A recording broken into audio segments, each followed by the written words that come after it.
For me, lockdown actually started a good year ago because I was doing art classes in my community. Now, the 19th of March last year, my classes stopped.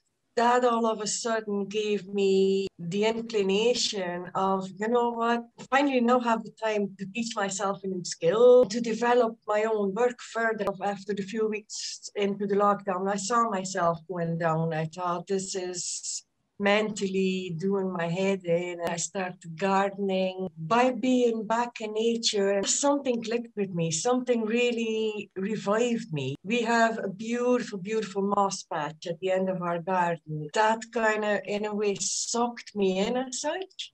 It's time I really started embracing the small things I had in my life. I taught myself to do French knotting because that reminded me of moss. And like new work was starting to grow.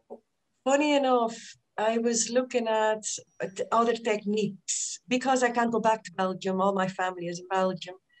I went kind of down memory lane. And all of a sudden, I remembered my mom's father. He's a weaver. All of a sudden, these memories of me and him hand in hand, walking through the looms and the smell of the fabrics and the noise of the machines. And I thought, right, weaving. So that was my starting point. Mainly, I work by hand. For me now, the work all of a sudden, it's the first time since 2017, that hope of making a living purely on my art, that all of a sudden happened this year. I started with the idea, I'm going to do a solo exhibition about if you look beyond the doom and gloom, there is good things happening. Look at nature, look at moss, look at what you have around you. If you look at how art and creativity has thrived over this pandemic, it's unreal. Let's slow down, all of us. I was really mesmerized with your setup. It wasn't just all on a wall like you have in a lot of galleries. It was just a wonderland walkthrough. Yeah, it made me feel good and it made me feel proud to be among that. It really did. The material will always become part of my concept.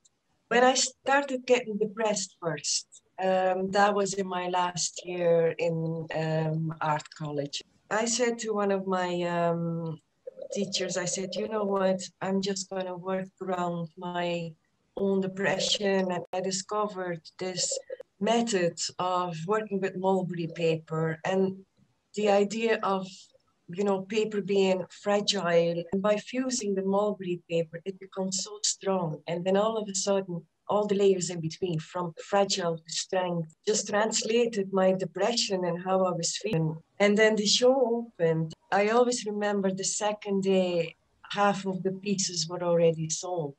And then the third day, I was in, and this man was standing in front of one of my pieces, and he bursted out crying.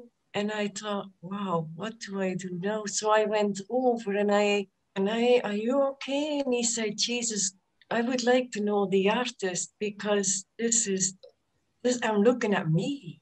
Yeah, we're still friends now. Yeah, I'm happy where I am. I'm really happy where I am. And that the work clicks with other people, that is just, yeah, a bonus. I don't look further than a couple of weeks or a couple of months. Because I realize that all of a sudden things can change that you take for granted. That I was worrying about things I couldn't control. By letting that go, freed up time for me.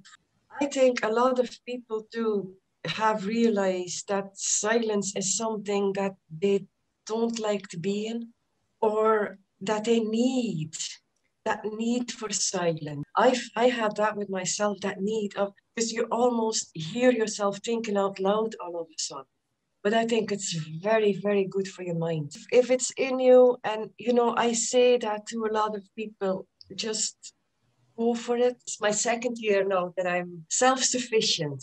That's a good feeling. We have the luxury as artists to work from the heart. We have the best job in the world.